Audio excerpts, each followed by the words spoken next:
वांग यी, जो कि चाइना के फॉरेन मिनिस्टर हैं, यस्टरडे को दिल्ली विजिट पे थे, जिसमें कई ट्रेड, एक्सपोर्ट्स और बॉर्डर्स जैसे डेवलपमेंट्स को लेकर बातें हुई। लेकिन सबसे इंपॉर्टेंट डेवलपमेंट यह था कि बॉर्डर डिस्प्यूट को रिजॉल्व करने और इंडिया चाइना बाउंड्री को आपस में साथ मिलकर ठीक करने पर एक कंस्ट्रक्टिव मूड देखने को मिला। हम सब जानते ही हैं कि इंडिया चाइना बॉर्डर डिस्प्यूट एक पुराना इश्यू है, जिसके वजह से हमें हिस्ट्री में कई बार लड़ाई देखनी पड़ी, चाहे वो साइनो इंडियन वॉर ऑफ 1962 हो, 1967 का नाथुला और चोला क्लैश हो, या फिर सबसे रीसेंट 2020 का गलवान वैली क्लैश। इन सभी कॉन्फ्लिक्ट्स का कॉमन इश्यू बाउंड्री डिस्प्यूट ही था। अब सवाल यह है कि इस बार वांगी के विजिट के बाद क्या नए डेवलपमेंट सामने आए, चलिए डिटेल में समझते हैं। मेन हो शुभांकर मिश्रा। वीडियो में आगे बढ़ने से पहले हमारे नए चैनल जियोफ्यूल इंडिया को जरूर सब्सक्राइब करें। अगर आप शुरू से जुड़े हैं तो जानते ही होंगे, यहाँ हम आपको जियो पॉलिटिक्स के वो अपडेट्स देते हैं जो नेशनल मीडिया नहीं दिखा। आशा करता हूं आप हमें वैसा ही प्यार देते रहेंगे।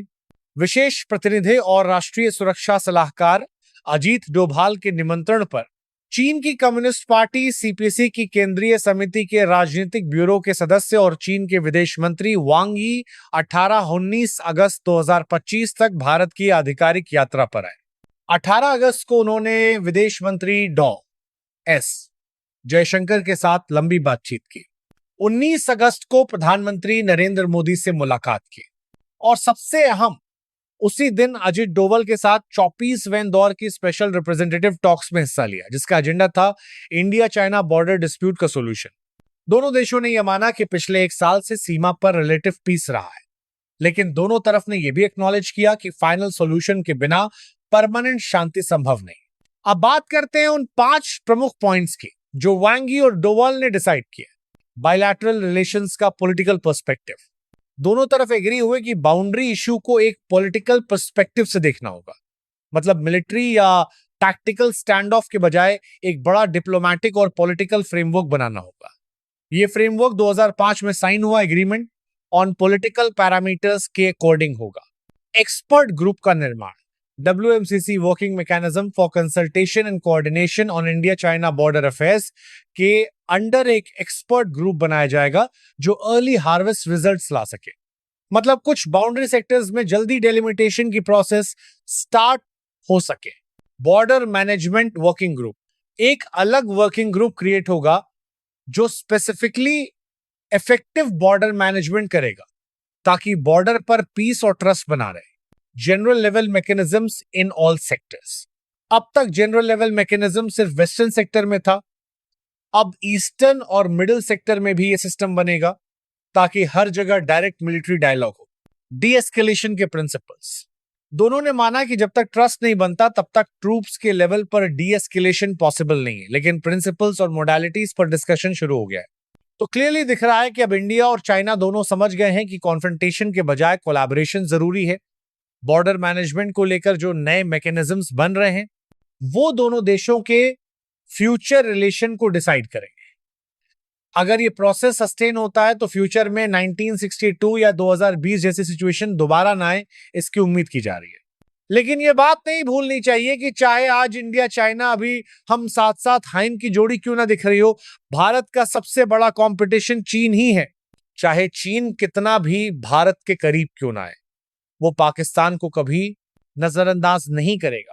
इसका कारण है CPEC, China Pakistan economic corridor, जिसे चीन का ड्रीम प्रोजेक्ट माना जाता है।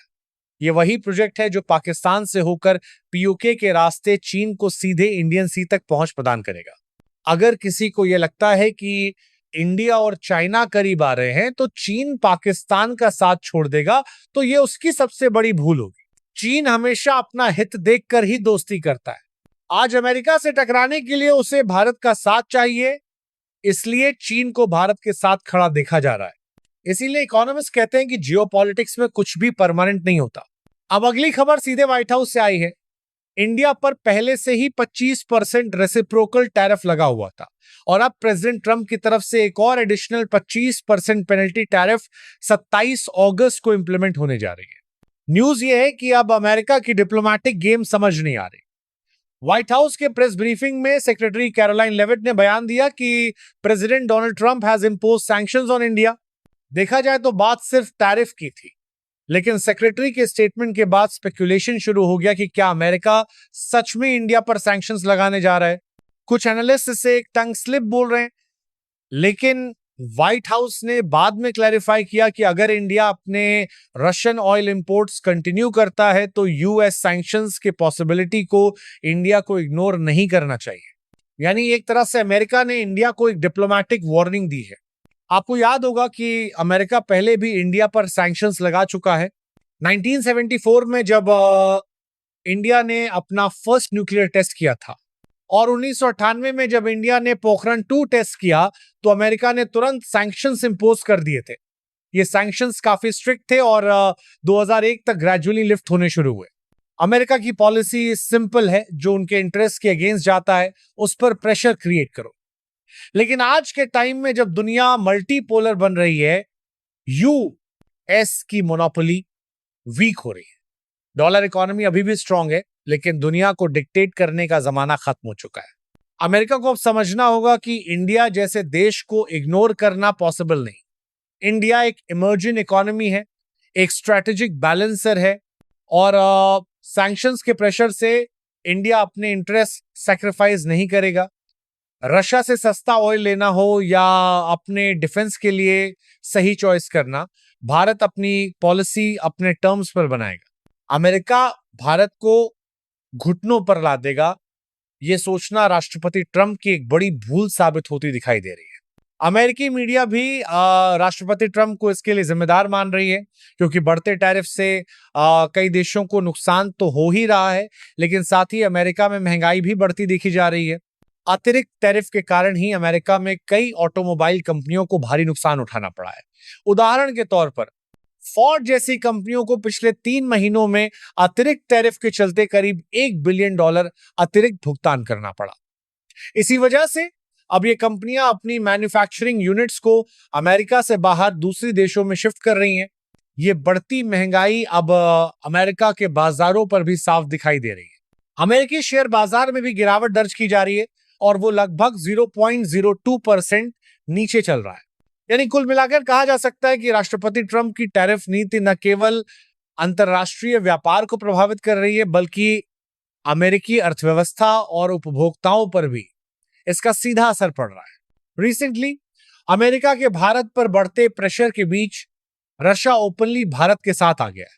रशिया के सीनियर ऑफिशियल ने स्टेटमेंट दिया कि अगर टैरिफ्स की वजह से इंडिया अपना सामान अमेरिका एक्सपोर्ट नहीं कर पा रहा है तो वही सामान रशिया में एक्सपोर्ट कर सकता है। हाँ, अमेरिकन मार्केट रशिया के मार्केट के मुकाबले बड़ा है, लेकिन रशिया का भारत को ओपनली इनवाइट करना एक स्ट्रॉन्ग सिग्नल है। यह दिखाता है कि रशिया और इंडिया का रिलेशन अब भी उतना ही मजबूत है जितना पहले था। शायद इसीलिए मोदी जी अक्सर रशिया को टाइम टेस्टेड पार्टनर बोलते हैं। 1971 के इंडो पाक वॉर में जब पूरा यूरोप और अमेरिका पाकिस्तान के सपोर्ट में था, तब यूएसएसआर ने अपना 40th फ्लीट इंडियन ओशन में भेज दिया था। यह क्लियर मैसेज था कि अगर अमेरिका या कोई और इंटरफेयर करेगा तो यूएसएसआर इंडिया के साथ खड़ा है।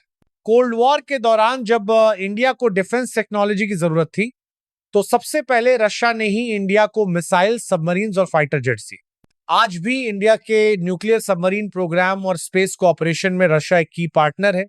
एक पुराना कहावत है, 2 नए दोस्त से ज्यादा अच्छा एक पुराना दोस्त होता है। रशिया वही पुराना दोस्त है जिसके साथ इंडिया ने हर मुश्किल वक्त में अपना सफर तय किया है। और अब जब अमेरिका के सैंक्शंस और टैरिफ्स का प्रेशर बढ़ रहा है, तो रशिया फिर एक बार भारत के लिए एक ऑल्टरनेटिव मार्केट और एक रिलायबल पार्टनर बनकर सामने आया है। तो दोस्तों, वांग यी के दिल्ली विजिट से लेकर अमेरिका के नए टैरिफ और रशिया के सपोर्ट तक, ये सारी डेवलपमेंट्स एक ही बात समझाती हैं। जियोपॉलिटिक्स में परमानेंट दोस्ती या दुश्मनी नहीं होती, परमानेंट होते हैं नेशनल इंटरेस्ट। भारत अपने इंटरेस्ट को सिक्योर करते हुए एक बैलेंस बना रहा है। एक तरफ बॉर्डर मैनेजमेंट के लिए चाइना के साथ बात, दूसरी तरफ यूएस के टैरिफ प्रेशर का जवाब, और तीसरी तरफ रशिया के साथ अपनी ट्रेडिशनल दोस्ती को और मजबूत बनाना। मेन हूं शुभंकर मिश्रा। आप देख रहे थे जियो फ्यूल इंडिया। अगर आपको ये डिटेल एनालिसिस पसंद आया तो चैनल को सब्सक्राइब करें, और कमेंट करके बताएं आपको कौन सा टॉपिक सबसे इंटरेस्टिंग लगा। मिलते हैं नेक्स्ट वीडियो में नए जियोपॉलिटिक्स के एनालिसिस के साथ।